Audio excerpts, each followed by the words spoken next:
So in front of me I've got MIO MiVue 732 dashcam. In this video I'll show you how to update the software. Firstly, on your camera enter Wi-Fi. So go to menu and enter Wi-Fi.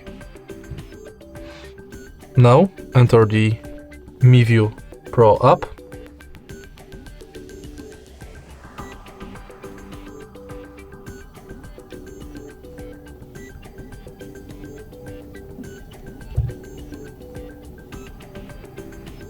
Tap done and now go to menu, enter update, firmware update, and it's done.